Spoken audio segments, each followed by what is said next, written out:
कालीकट से केवल 8 किलोमीटर दूर एक अत्यंत सुंदर समुद्री तट बसा हुआ है, मराड बीच।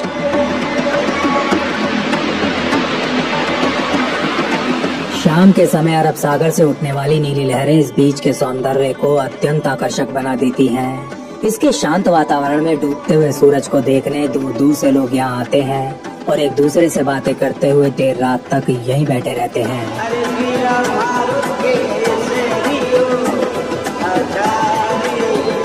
शुक्रवार की सभा की शाम भी रोज की तरह राया समाज के कुछ मछुआरे यहाँ बने रेत के टीलों पर बैठे आपस में बातें कर रहे थे।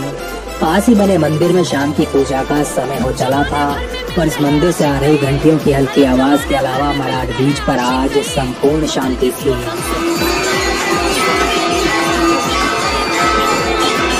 कि तभी अचानक इस शांति को भंग करते हुए एक विशालकाय भीड़ इस बीच पर प्रकट होने लगती है।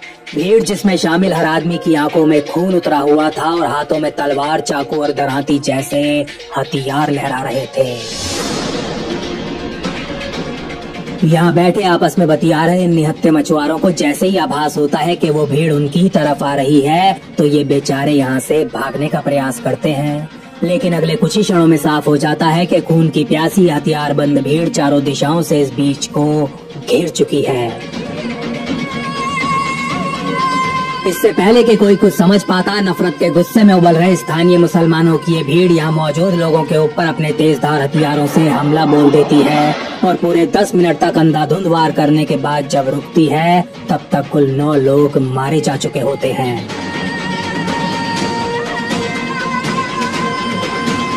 अत्यंत क्रूरता के साथ मार दिए गए 9 हिंदुओं में 6 राया मछुआरों के अलावा मंदिर से पूजा करके वापस लौट रहा एक श्रद्धालु और पासी चाय की स्टॉल लगाने वाला एक 3 बच्चों का बाप भी शामिल था। केवल 10 मिनट चला यह अटैक इतना ज्यादा सुनियोजित था कि उस भीड़ का हर आतंकी पुलिस के पहुंचने से बहुत पहले ही रोड पर इंतजार कर रही गाड़ियों में बैठ यहाँ से गायब भी हो गया था।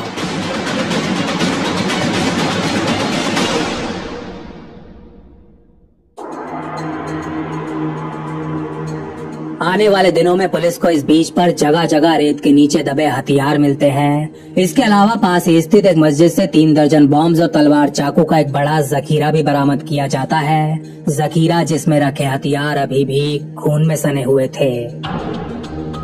मीडिया को दिए अपने बयान में उस समय केरल के पुलिस कमिश्नर रहे टी.के. विनोद कहते हैं कि इस ऑपरेशन को एक बहुत प्रभावशाली संगठन द्वारा अंजाम दिया गया है और केवल 10 मिनट चले इस अटैक के पीछे एक समुदाय विशेष के लोगों का हाथ है। लेकिन देश के सबसे ज्यादा पढ़े लिखे राज्य का कमिश्नर उस संगठन और समुदाय का नाम अपनी जबान पर लाने की हिम्मत नहीं कर पाता और इसका एक बहुत अच्छा कारण भी था। इस समय कांग्रेस के एक एंटनी केरल के मुख्यमंत्री थे और राज्य में यूडीएफ की गठबंधन सरकार थी। एक गठबंधन जिसमें कांग्रेस के अलावा इंडियन यूनियन मुस्लिम लीग और केरल कांग्रेस समेत कई स्थानीय वामपंथी पार्टी शामिल थी।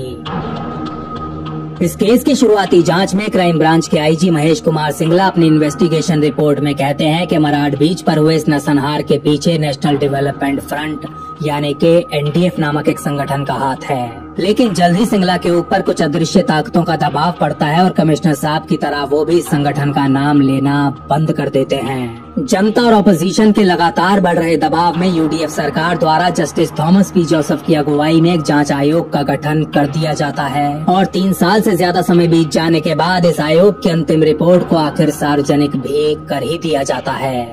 भीषण राजनीतिक दबाव के बावजूद जज जोसेफ द्वारा तैयार की गई इस रिपोर्ट की प्रमुख फाइंडिंग्स में से कुछ इस प्रकार थी।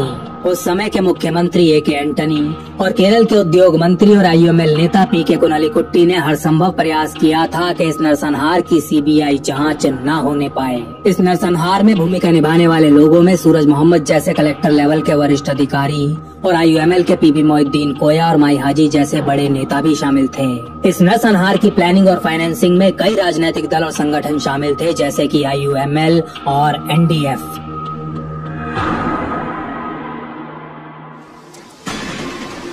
आपको लग रहा होगा कि जोसेफ आयोग की रिपोर्ट के साथ इस कहानी का अंत हो गया होगा, लेकिन नहीं। यहाँ से तो भारत को हिंदू मुक्त बनाने वाली इस कहानी का असली आरंभ होता है।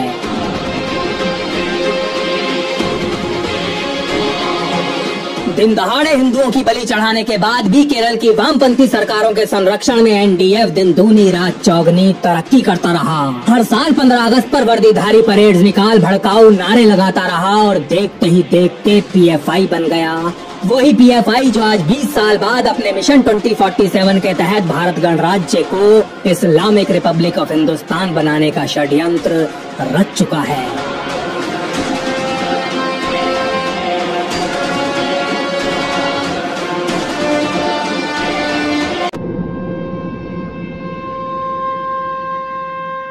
हिंदू मुक्त भारत बनाने की इस कहानी के तार 1947 में जाकर जुड़ते हैं। वो साल जब भारत को अंग्रेजों से मुक्ति तो मिली, लेकिन साथ ही धर्म के आधार पर इस प्राचीन सनातनी राष्ट्र के 2 टुकड़े भी कर दिए गए। शायद यही कारण है कि कुछ लोगों के लिए आज भी विभाजन की पीड़ा स्वतंत्रता की खुशी से कहीं ज्यादा है। 1947 में हुए इस विभाजन के दौरान कुल 1,45,00,000 लोगों ने बॉर्डर क्रॉस किया। इनमें से करीब 72 लाख मुसलमान भारत से पाकिस्तान जाकर बसे, जबकि लगभग इतने ही हिंदू और सिख अपना सब कुछ छोड़ छाड़ पाकिस्तान से भारत आ गए। भारत के इतिहास की किताब में छपे काले अध्यायों में पार्टीशन का यह अध्याय सबसे ज्यादा भयावह और दर्दनाक अध्याय है। जमीन के साथ साथ भारतीयों के हृदय पर चला एक ऐसा खंजर है जिसका दिया जख्म आज तक भी नहीं भर पाया है। इस अत्यंत खौफनाक कालखंड के 75 साल बाद आज एक बार फिर उस घाव को कुरेदने के प्रयास शुरू कर दिए गए हैं। एक बार फिर भारत की छाती को चीरने के लिए शैतानी तलवार ढालने का काम शुरू कर दिया गया है। धार्मिक नफरत की एक तलवार जिसका नाम है मिशन 2047। भारत को खंड खंड कर शरिया का परचम लहराने वाला ये एक ऐसा प्लान है जिसके तहत दिन दहाड़े भारत के शहरों में आतंकी कैंप चलाए जा रहे हैं। दुश्मन की फंडिंग से नफरत का पाठ पढ़ाने वाले एक संगठन द्वारा तैयार किया गया मिशन, जिसका केवल एक ही उद्देश्य है, हिंदू मुक्त इस्लामिक भारत की स्थापना करना।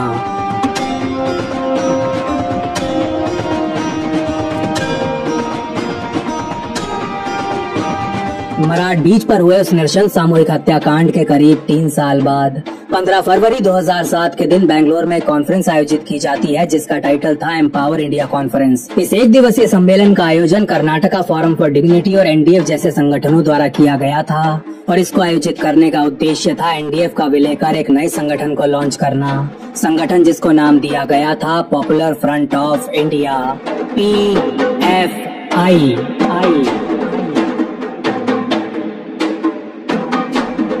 पीएफआई लॉन्च होने के केवल 1.5 दशक बाद आईबी से मिले एक इनपुट को आधार बनाते हुए 13 जुलाई 2022 के दिन बिहार पुलिस पटना के फुलवारी शरीफ इलाके में कुछ रेड्स मारती है। इन रेड्स में कुल 3 आदमियों को गिरफ्तार किया जाता है, जिनके पास से पीएफआई और एसडीपीआई के फ्लैग्स और पैम्फलेट्स के अलावा एक 7 पेज का डॉक्यूमेंट भी बरामद किया जाता है। दिल दहला देने वाला एक डॉक्यूमेंट जिसका टाइटल था India 2047 towards rule of Islam in India. गिरफ्तार हुए इन लोगों में एक मोहम्मद जलाउद्दीन झारखंड पुलिस का एक पूर्व एसआई है, जबकि अतर परवेज और अरमान मलिक बैंड आतंकी संगठन सिमी के मेंबर्स रह चुके हैं और अब वर्तमान में पीएफआई और उसके पॉलिटिकल विंग एसडीपीआई के लिए सक्रिय रूप से काम कर रहे हैं। अतर का भाई मंजर परवेज पटना में हुए एक बॉम्ब धमाके में अपनी भूमिका के चलते पहले ही जेल के अंदर बंद है। इन तीनों आरोपियों के ऊपर अलग अलग चार्जेस के तहत एफआईआर दर्ज कर ली गई है, जिनमें इन पीएफआई मेंबर्स के ऊपर युवाओं को ब्रेन वॉश कर इस्लामिक अतिवाद और आतंकी गतिविधियों की ट्रेनिंग देने जैसे गंभीर आरोप शामिल हैं। पटना पुलिस द्वारा जारी किए गए बयान के अनुसार पीएफआई के तीनों आरोपी मार्शल आर्ट्स ट्रेनिंग देने की आड़ में स्थानीय युवाओं को आतंकी बनाने का काम कर रहे थे। इनके पास मिले डॉक्यूमेंट्स में भारत की प्रभुता और अखंडता के विरुद्ध षड्यंत्र का एक स्टेप बाय स्टेप प्लान भी आउटलाइन किया गया है। इंडिया 2047 नामक ये डॉक्यूमेंट, जिसके कवर पेज पर नॉट फॉर सर्कुलेशन लिखा हुआ है, इसके अनुसार पीएफआई को दृढ़ विश्वास है कि यदि भारत के केवल 10% मुसलमान भी पीएफआई में भर्ती हो जाएं, तो इस देश की मेजॉरिटी को उनके घुटनों पर लाने और इस्लाम को उसका गौरव वापस दिलाने से कोई नहीं रोक सकता।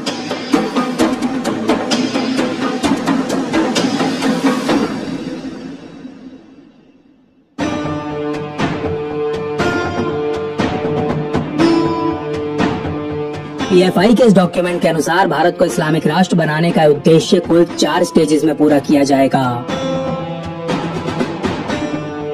सबसे पहली स्टेज के तहत पीएफआई का सारा ध्यान नए मेंबर्स की भर्ती करने और अपने नेटवर्क को तेजी से फैलाने पर होगा।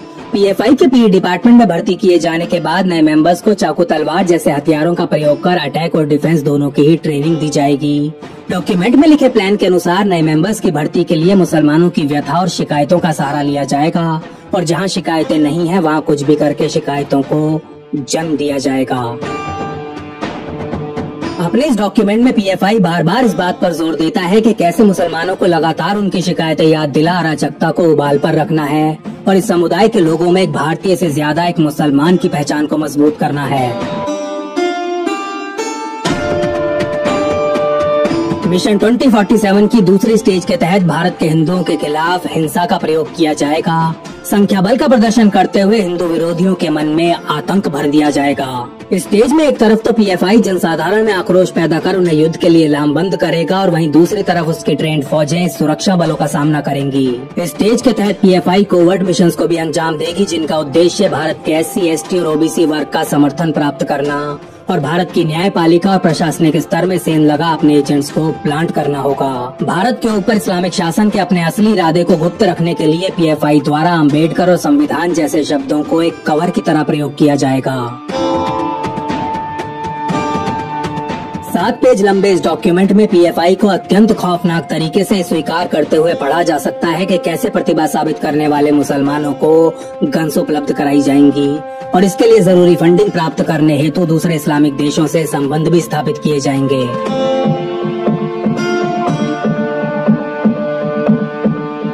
अपने लोगों को हथियारबंद बनाने, जुडिशरी में सेंध लगाने और इस्लामिक देशों से सहायता लेने वाले प्लान्स के बाद पीएफआई अपने मिशन के तीसरे चरण की ओर बढ़ता है। इस स्टेज के तहत SC, ST और OBCs के साथ गठबंधन बना पीएफआई चुनाव लड़ सीट जीतने का प्रयास करेगा और पीएफआई के इस गठबंधन में 50% मुसलमान जबकि 10% पिछड़े वर्ग के उम्मीदवार होंगे। इस तीसरी स्टेज के तहत ही अपने मेंबर्स को बड़ी मात्रा में हथियार स्टॉक करने का निर्देश देते हुए पीएफआई कहता है तीसरी स्टेज में पी डिपार्टमेंट शक्ति प्रदर्शन करना शुरू कर देगा और इसके लिए हमारे सदस्यों का अनुशासन, वर्दीधारी परेड्स और अपने समुदाय के लिए किसी भी और हर किसी के ऊपर हमला करने जैसी गतिविधियों का सहारा लिया जाएगा। बड़ी मात्रा में हथियार और विस्फोटकों का स्टॉक करने का कार्य भी इसी स्टेज में शुरू किया जाएगा और इस दौरान पीएफआई की सभी फ्रंटल संस्थाएं स्टेज 1 और स्टेज 2 के ऊपर अपना काम करना जारी रखेंगी।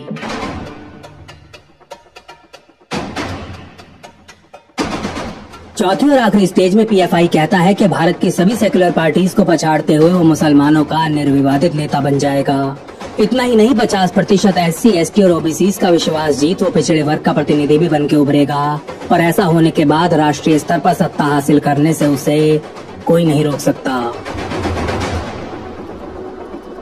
पावर हाथ में आते ही भारत की ब्यूरोक्रेसी, जुडिशरी, पुलिस और आर्मी को पीएफआई के अनुयायियों से भर दिया जाएगा। इस दौरान पीएफआई के हथियारबंद मेंबर्स की संख्या को बहुत तेजी से बढ़ाया जाएगा और अब ये मेंबर्स एक अत्यंत उग्र रूप धारण कर लेंगे। वो लोग जो पीएफआई की विचारधारा के विरुद्ध जाने का प्रयास करेंगे उन्हें उसका ये हथियारबंद कैडर चुन चुन कर अत्यंत पक्षपात के साथ खत्म कर देगा। They'll be eliminated one by one with extreme prejudice.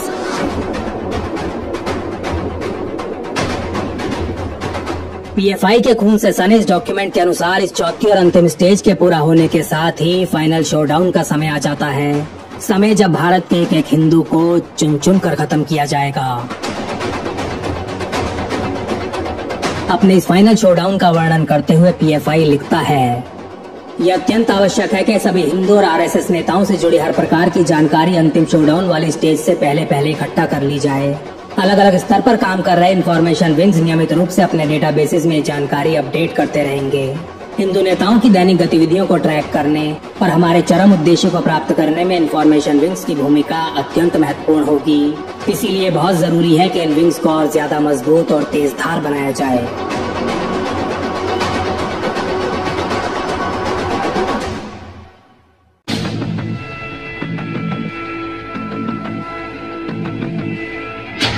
Bharat में अतिवादियों से सहानुभूति रखने वाला एक बहुत बड़ा वर्ग आपको ये कहता मिलेगा कि ये सब तो 2014 के बाद शुरू हुआ है, क्योंकि 2014 में एक ऐसी सरकार आई जिसने देश का सौहार्द बिगाड़ दिया, इसलिए आज हमें इस प्रकार की घटनाएं देखने को मिल रही हैं।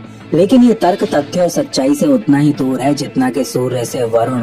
भारत के सर्वनाश का प्लान पीएफआई ने रातों रात नहीं बनाया। इस प्लान के ऊपर तो काम बीजेपी और आरएसएस के जन्म लेने से बहुत पहले ही शुरू हो गया था। इस पर तो काम तब भी चल रहा था जब पीएफआई था ही नहीं, क्योंकि जब पीएफआई नहीं था तब एनडीएफ था, जब एनडीएफ नहीं था तब आईएसएस था, और जब आईएसएस नहीं था तब जिन्ना और इकबाल की मुस्लिम लीग थी।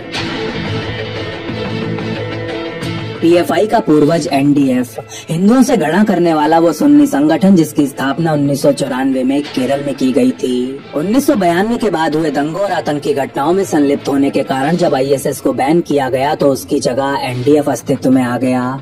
लेकिन केरल पुलिस के अनुसार एनडीएफ नई बोतल में पुरानी शराब थी, मतलब ये आईएसएस का ही एक नया रूप था। मुसलमानों के अधिकारों पर काम करने की आड़ में एनडीएफ दिन ब दिन सशक्त होता गया।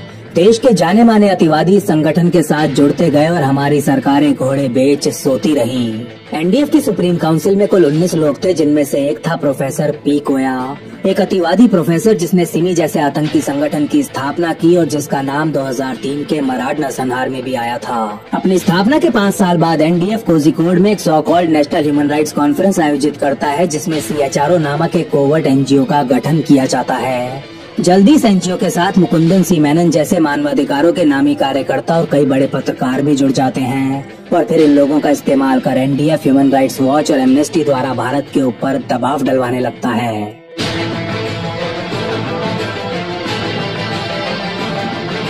साल 2004, 5 और 6 में एनडीएफ केरल के लगभग हर बड़े शहर में फ्रीडम परेड्स निकालता है, जिनमें खुलकर भड़काऊ धार्मिक नारों का प्रयोग किया जाता है। देखते ही देखते वर्दीधारी परेड्स 15 अगस्त के दिन पूरे राज्य में होने लगती हैं, लेकिन केरल सरकार के कान पर एक जू तक नहीं रेंगती। सबसे ज्यादा हैरान करने वाली बात यह है कि 2003 में हुए मराठ नरसंहार में नाम आने के बाद भी एनडीएफ अपनी छाती चौड़ी कर ये परेड्स निकालता रहा।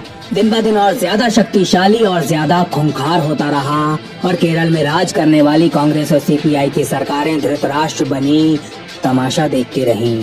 सतयुग में जब कभी द्रौपदी का चीरहरण हुआ तब नेत्रहीन तो नेत्रहीन खुद को महाबली कहने वाले नेत्रधारियों ने भी चुपचाप तमाशा ही देखा था। और आज कलयुग में जब एनडीएफ भारत का चीरहरण कर रहा था तब भी इस देश की सरकारें नेत्रहीन बने चुपचाप तमाशा ही देख रही थी। उन्हें अगर किसी बात की चिंता थी तो केवल अपने वोट बैंक की, अपनी सूडो सेकुलर छवि को बनाए रखने की। उन्हें इस बात से रत्ती भर फर्क नहीं पड़ता था कि आज का एनडीएफ नामी दानव कल का पीएफआई नामी भस्मासुर बन जाएगा।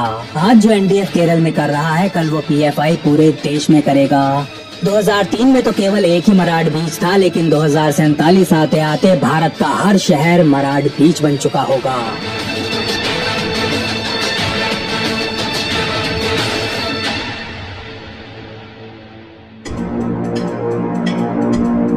सितंबर 2006 में जमा करवाई गई अपनी रिपोर्ट में जस्टिस जोसेफ ने 2 टूक शब्दों में लिखा था कि 2003 के मराठ नरसंहार में आईयूएमएल और एनडीएफ के नेतृत्व ने एक सक्रिय भूमिका निभाई थी। इस हिंदू नरसंहार की फंडिंग और प्लानिंग करने वालों में आईयूएमएल के कई ऐसे बड़े नेता शामिल थे जो एक तरफ तो एंटनी सरकार में मंत्री पद के मजे लूट रहे थे और वहीं दूसरी तरफ हिंदू मुक्त केरल बनाने का षड्यंत्र भी रच रहे थे। लेकिन इसके बावजूद भी न ही एनडीएफ के ऊपर किसी प्रकार का प्रतिबंध लगाया गया और न ही आईयूएमएल का राजनीतिक बहिष्कार किया गया। अतिवादियों के प्रति एंटनी की सहानुभूति किसी से ढकी छुपी नहीं थी। उनके कार्यकाल में केरल ने अपने इतिहास का सबसे खौफनाक हिंदू नरसंहार देखा और इसके लिए कांग्रेस सुप्रीमो सोनिया गांधी ने उनको आखिर क्या सजा दी। सोनिया जी ने 2006 में एक एंटनी को भारत का रक्षा मंत्री बना दिया, एक व्यक्ति जिसके संरक्षण में एनडीएफ जैसे आतंकी संगठन ने दिन दूनी रात चौगनी तरक्की की। कांग्रेस ने उस व्यक्ति के हाथों में इस देश के सामरिक बल की कमान सौंप दी और उसे भारत के इतिहास का सबसे लंबे समय तक रहने वाला रक्षा मंत्री बना दिया।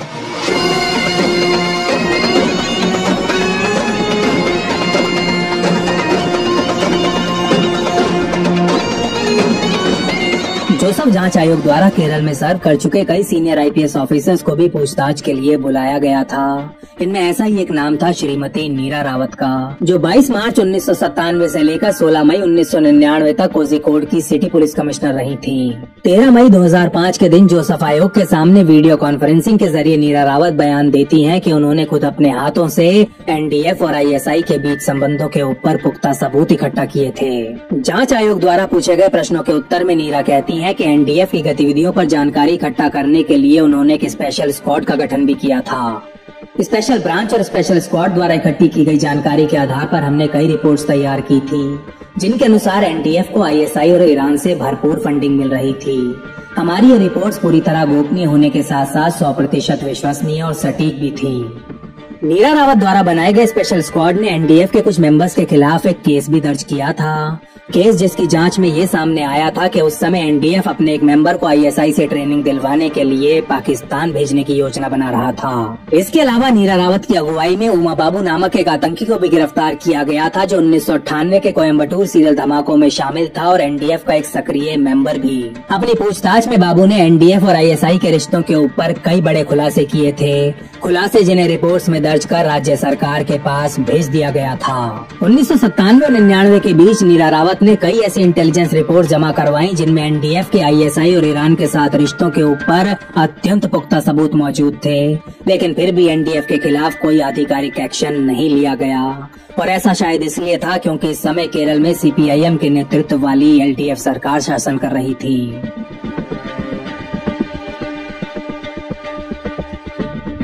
22 मार्च 2007 के दिन केरल पुलिस सुरक्षा की दृष्टि से मल्लापुरम जिले में आरएसएस और एनडीएफ के कुछ नेताओं को गिरफ्तार करती है।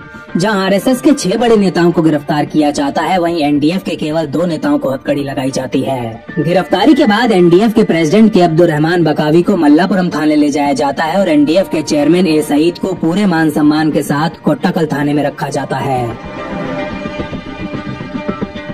अगली सुबह का सूरज निकलने से बहुत पहले अनेकों कार्स, ऑटो रिक्शा और मोटरसाइकिल्स का एक विशालकाय काफिला कोट्टाकल थाने की तरफ बढ़ने लगता है। काफिला जिसमें हथियारों से लैस एनडीएफ के मेंबर शामिल थे। सुबह के लगभग 4 बजे अपने हाथों में तलवार, चाकू और रॉड्स लहरा रही ये भीड़ अपने चेयरमैन को आजाद कराने के लिए इस थाने के ऊपर धावा बोल देती है। लेकिन इस बार केरल पुलिस तैयार बैठी हुई थी।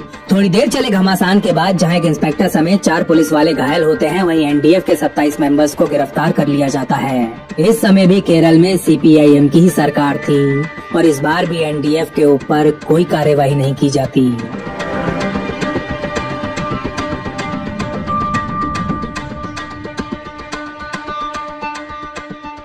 2006 आते आते एनडीएफ के 30,000 से ज्यादा फुल टाइम मेंबर्स और देश भर में 1 लाख से ज्यादा समर्थक बन चुके थे और प्रोफेसर कोया जैसा एनडीएफ का गुरु बिना किसी डर के मेन स्ट्रीम मीडिया में उसामा के गुणगान गा रहा था। 11 सितंबर 2001 के दिन मैं बहुत ज्यादा खुश था। मुझे किसी ने फोन करके टीवी पर बीबीसी देखने को कहा और फिर मैंने एक हवाई जहाज को वर्ल्ड ट्रेड सेंटर में क्रैश होते हुए देखा। मैंने उन इमारतों में पूरे यूएस को ढहते हुए देखा। ये दृश्य देख मेरी खुशी का कोई ठिकाना नहीं था। ओबीएल ने यूएस के साथ वही किया जो यूएस बाकी दुनिया के साथ करता है। वो एक बहुत ही अद्भुत नजारा था। यूएस में ऐसा और ज्यादा होना चाहिए। ये शब्द कोया ने 20 जुलाई 2007 के दिन न्यूज़वीक को दिए एक इंटरव्यू में कहे थे। सेमिका को फाउंडर रहा आतंक का प्रोफेसर केरल में बैठा खुलेआम आतंकवाद को बढ़ावा दे रहा था। मासूम लोगों की मौत पर अपने दांत फाड़ रहा था और इस देश में एक माइका लाल ऐसा नहीं था जो नफरत से सनी इसकी जबान पर लगाम कस पाता, क्योंकि ऐसा करने का मतलब था माइनॉरिटी वोट बैंक को नाराज करना और ये करने की हिम्मत तो हमारे नेताओं में कभी थी ही नहीं। वोट की भूखी हमारी सरकारें शुतुरमुर्ग बनी रहीं और विदेशी पैसे से एनडीएफ के साथ साथ कर्नाटका फोरम फॉर डिग्निटी और मान्यता नीति पसरई जैसे अनेकों अतिवादी संगठन फलते फूलते रहे। 2007 में इन संगठनों ने आपस में विलय कर लिया और परिणाम स्वरूप पीएफआई नामक उस दानव का जन्म हुआ जो आज इस देश से हिंदुओं का नामो निशान मिटाने के लिए फुल थ्रॉटल मोड में काम कर रहा है।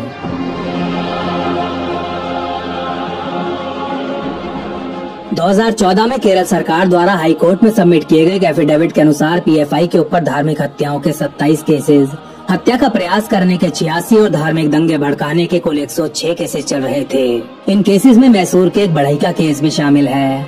आबिद पाशा नामक एक 34 वर्षीय पीएफआई मेंबर जिसने 8 वर्षों के दौरान बीजेपी और आरएसएस के कुल 8 लोगों की प्लानिंग करके हत्या की और फिर भी खुला घूमता रहा और आज पकड़े जाने के बाद भी जेल के अंदर बैठा आपके पैसों पर बिरयानी के मजे लूट रहा है।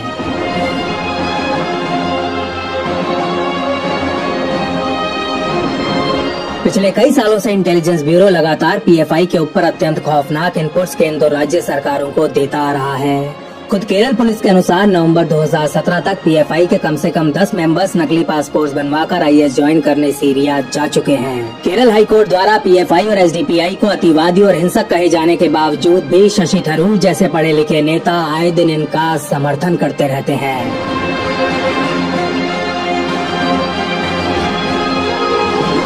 मरार नरसंहार से लेकर प्रोफेसर टीजे जोसेफ का हाथ काटने तक शिमोगा में दिन दहाड़े हिंदू लड़कों को चाकू घोंपने से कैब के नाम पर दंगे भड़काने तक आज पीएफआई बहुत ज्यादा शक्तिशाली बन चुका है। आज हालत ये है कि विस्फोटक और हथियार स्टॉक करने के अलावा पीएफआई जबरन धर्म परिवर्तन का काम भी पूरे जोर शोर से कर रहा है। 5 साल पहले इंडिया टुडे ने पीएफआई के महिला विंग नेशनल विमेंस फ्रंट के ऊपर एक स्टिंग ऑपरेशन किया था। इस ऑपरेशन में एनडब्ल्यूएफ की अध्यक्ष जैनाबा को ये कहते हुए साफ सुना जा सकता है कि कैसे सत्य सारणी नामक एक एनजीओ का इस्तेमाल कर ये लोग जबरन हिंदू लड़कियों का धर्म परिवर्तन करवा रहे हैं।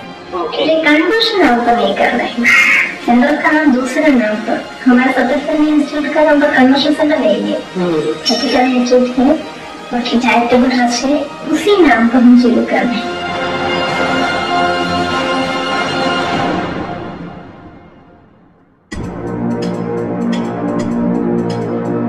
1994 से लेकर आज तक पिछले 3 दशकों में जो पीएफआई न जाने कितने निर्दोषों को मौत के घाट उतार चुका है, न जाने कितनी बार दंगे करवा चुका है, कितने गरीब बेरोजगार युवकों को ब्रेन वॉश कर आतंकियों न जाने कितनी मासूम लड़कियों को जबरदस्ती मुसलमान बना चुका है।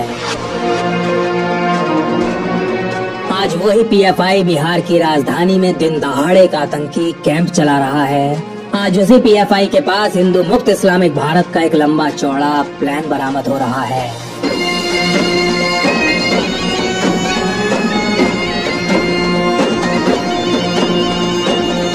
और आज जब रोजाना किसी हिंदू के सर को उसके तन से जुदा किया जा रहा है तो ना चाहकर भी मैं ये सोचने पर मजबूर हूँ कि यदि 2003 में मराठ नरसंहार के बाद ही किसी ने एनडीएफ के ऊपर लगाम कसने की हिम्मत दिखाई होती तो शायद आज पीएफआई और उसके लाखों समर्थक अपने मिशन 2047 के इतने करीब ना पहुंच पाए होते।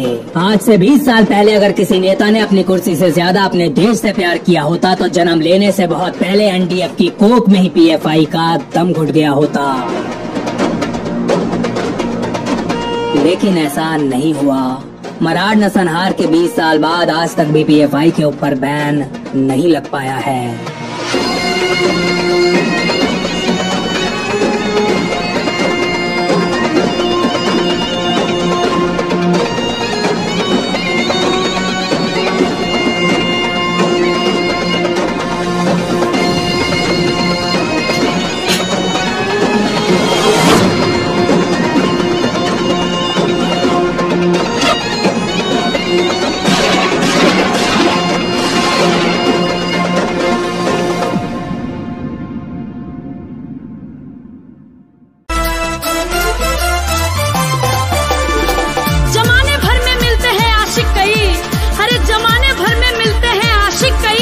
मगर इस वतन से खूबसूरत कोई सनम नहीं होता।